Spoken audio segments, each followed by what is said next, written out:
Este año que cierra, en muchas ocasiones, regresé a Bogotá con sentimientos encontrados después de recorridos por capitales, municipios, veredas y comunidades de distintas regiones del país. Escuché voces diversas, mundos distintos que parecían ajenos los unos a los otros. Colombias separadas, apartadas, no solo geográficamente, sino de los lazos que nos unen como nación. La fría Bogotá, mi ciudad, se sentía como un destino distante en el que la voz de esos territorios no lograba llegar a las más altas esferas del poder. Eso me resulta extraño porque en esas esferas hay voces que provienen de esos territorios y porque allí también está el dolor de Colombia, pero se ahogan o se debilitan en medio de los pleitos políticos que se priorizan en la capital. Bogotá es una ciudad de acogida de cientos de miles de personas que han llegado por diferentes razones y hacen de la capital casa y refugio de todo nuestro país. Y aún así, resulta fría y distante del resto del territorio. Lo que vi y escuché en estos territorios son expresiones de decisiones colectivas que hemos tomado, de deudas que arrastramos y de responsabilidades que no podemos seguir postergando. Hay al menos 3 dimensiones de nuestra vida como país que quiero mencionar para que reflexionemos sobre ellas. En primer lugar, nuestro país ha enfrentado y sigue enfrentando hoy una profunda desigualdad, injusticias estructurales que hemos asumido como rasgos de nuestro ser común. Esas desigualdades alimentan la violencia y nos dividen. Cuando un hombre golpea a una mujer, muchas veces a su pareja o a su expareja, lo hace porque no reconoce que sus decisiones son dignas de respeto y al contrario, se empeña en doblegarla con la violencia. La ubica en el lugar de inferioridad que él cree que debe estar frente a sus deseos y sus intereses. Cuando unos pocos torturan hasta la muerte a una mujer trans ante los ojos de quienes solo deciden grabar un video, transmiten con sevicia y crueldad el mandato de una sociedad que no permite que las personas sean lo que ellas mismas eligen, sino que deben ser lo que se supone que creen que deben ser.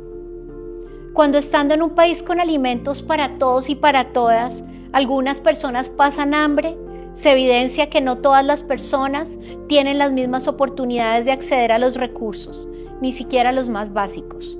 Cuando en medio de discusiones sobre el modelo de salud cada sector se encierra en su razón y decide no ceder, muchas personas sufren desesperadas, sin alternativas, y sectores privados amplían sus ganancias. Entonces evidenciamos que la angustia de unas personas no es la angustia de todas. Esta realidad nos confronta, o debería confrontarnos. Todas estas desigualdades y muchas más nos hacen olvidar que estamos en el mismo barco. Sin embargo, cada día me convenzo de que nuestra desigualdad es una elección y no una condena. No es una característica genética de nuestra sociedad. Algunos índices de pobreza y de desigualdad se han reducido, pero no es esa la principal razón que me lleva a afirmar la esperanza. Estoy segura de que podemos elegir la igualdad y la justicia. Segundo, estamos en deuda con la naturaleza. Colombia es biodiversidad desde los mares con sus praderas, arrecifes y manglares, los ríos que recorren selvas húmedas y bosques secos tropicales, los páramos, las sabanas y los desiertos. Este territorio nos ha acogido con generosidad y no le hemos sido gratos. Tenemos la responsabilidad con nosotros mismos y con toda la humanidad de convivir armónicamente con el entorno natural que nos alberga, respetar y dignificar a quienes lo cuidan y lo custodian. Tenemos el deber de reconocer que no nos pertenece y que somos una especie más en un territorio que nos precede y que seguramente estará cuando la humanidad se haya ido del planeta. Convivir en armonía con la naturaleza es un mandato ético que nos despoja de la soberbia y que además permitirá a las generaciones actuales y venideras tener más posibilidades de sobrevivir. Sin embargo, nuestro territorio y maritorio está afectado por el saqueo y la explotación. Le resta vida a la naturaleza y posibilidades de subsistencia a la humanidad. Tercero, somos migrantes. Millones de personas que habitan nuestro territorio y otros millones de colombianos y colombianas que cruzaron las fronteras, estamos unidos en la colombianidad. A nuestro país también han llegado millones de migrantes que cruzaron las fronteras de su país para llegar al nuestro. Muchas de esas personas huyen de la persecución, de la violencia, de la exclusión o de la falta de oportunidades en su propio país. Provienen de lugares que muchas veces han acogido a nuestra gente cuando se nos redujeron las posibilidades. Aquí también hay un lugar en la mesa para ellos. La colombianidad no es negación de la humanidad que nos es común a todas las personas que habitamos el planeta. Hemos enfrentado tormentas, innumerables crisis, pérdidas y dolores irreparables. Y aún así, muchas personas y comunidades nos dan lecciones de dignidad y supervivencia. Se hacen y rehacen en medio de la dificultad.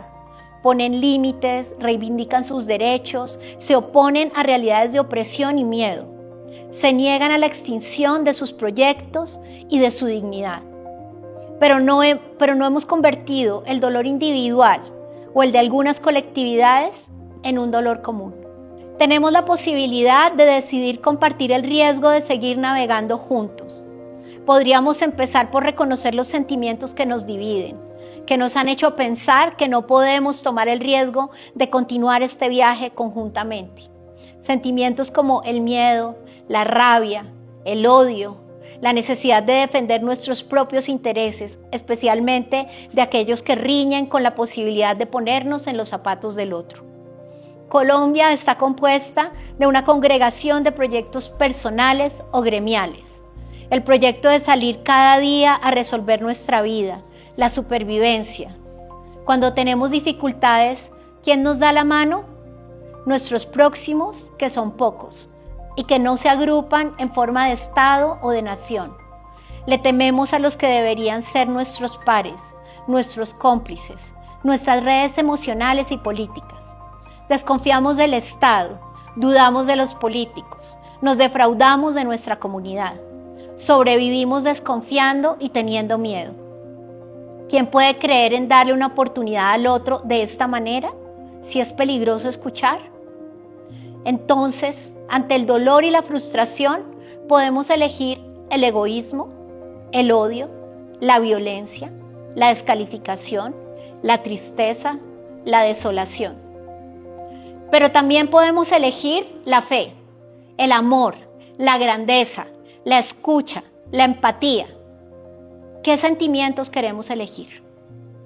Tenemos un gran asunto emocional sin resolver. Puede ser hora de explorar nuestras bajísimas y durísimas emociones, las que nos dividen, las que nos hacen temer y desconfiar el uno del otro. Claro, ese temor no es gratuito. Lo hemos acumulado inconscientemente y por generaciones. ¿Cómo convertimos esas emociones en amor, responsabilidad y solidaridad? No sé cuál es el camino, pero debemos explorar uno que vaya más allá de quién gana o quién se queda con el poder político en las próximas elecciones. No lo deberíamos ignorar más. Ese dolor nos puede unir. Seguimos teniendo la oportunidad de transformarnos hacia la solidaridad, la fuerza y la esperanza.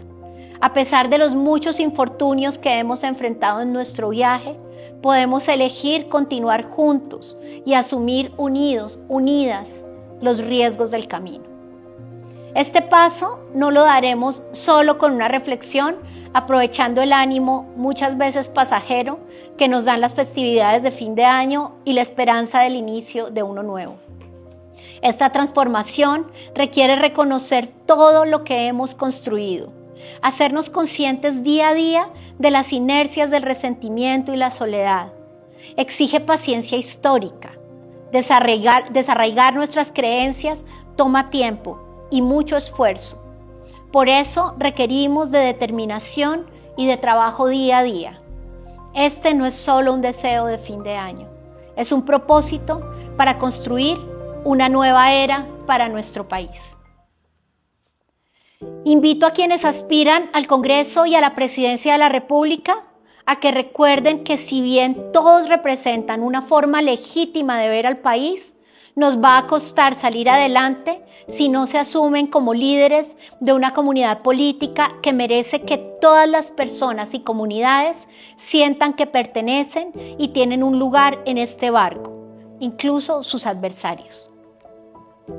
Invito a quienes tienen o a quienes tenemos, más que la mayoría, a elegir la igualdad, a ofrecer parte de lo que tenemos en beneficio del bien para otras personas que no ostentan el privilegio del que disponemos. No es solo ofrecer dinero, sino todas nuestras posibilidades. Ese país solidario en el que siempre hay un puesto más en la mesa cuando alguien llega a la casa, puede ofrecer muchos puestos más en una gran mesa común en la que todos los sueños sean posibles. Invito a quienes optaron por la criminalidad y la guerra a desvincularse de la inercia de la violencia y a tomar el camino de la paz. Y no me refiero única ni principalmente a los diálogos de paz.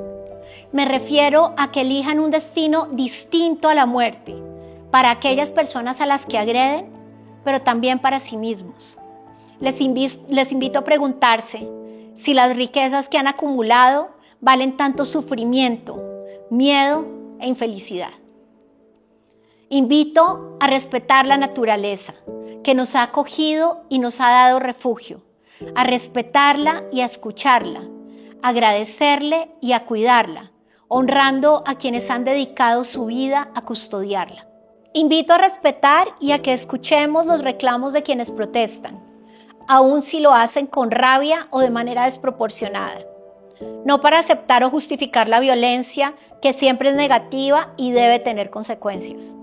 Invito a que abramos la posibilidad de debatir y comprender que la protesta y el reclamo es el camino de quienes se sienten excluidos o que en efecto lo están. La protesta y el reclamo nos recuerda el derecho que tienen a pertenecer. Invito a quienes ejercen la labor judicial a no declinar en su tarea de dar orden moral, ubicando a cada cual en el lugar que le corresponde. Les invito a hacer su trabajo con imparcialidad y firmeza. Frente a la violencia, la justicia pone orden y exige las responsabilidades de quienes eligieron la aniquilación. Sin expulsarlos del barco, los ubica en el lugar que les corresponde, por debajo y no por encima de la ley y de la igualdad. Escribo esta carta a Colombia con la esperanza de que el fin de año sea un buen pretexto para agrupar sueños y propósitos y echarlos a rodar para que se puedan convertir en proyectos que nos unan en el camino que recorremos juntos en este país que amamos. Hemos pensado, o quizá nos han hecho creer, que estamos más divididos de lo que en realidad estamos. El racismo, la pobreza, la intolerancia, el machismo, la codicia, el miedo a la verdad y a la justicia, los duelos no resueltos, la corrupción, los resentimientos alentados por quienes siguen optando por creer que nuestras diferencias y diversidad son una amenaza y no nuestro mayor poder. Pueden ser transformados y convertirse en el punto de partida para nuestra reconstrucción. Todos esos factores nos impiden ver con claridad nuestra capacidad de salir adelante juntos, juntas, nuestro derecho a imaginar un futuro común, un buen futuro para nuestro país. Con amor, confianza y esperanza, Iris Marín Ortiz, defensora del pueblo y la naturaleza.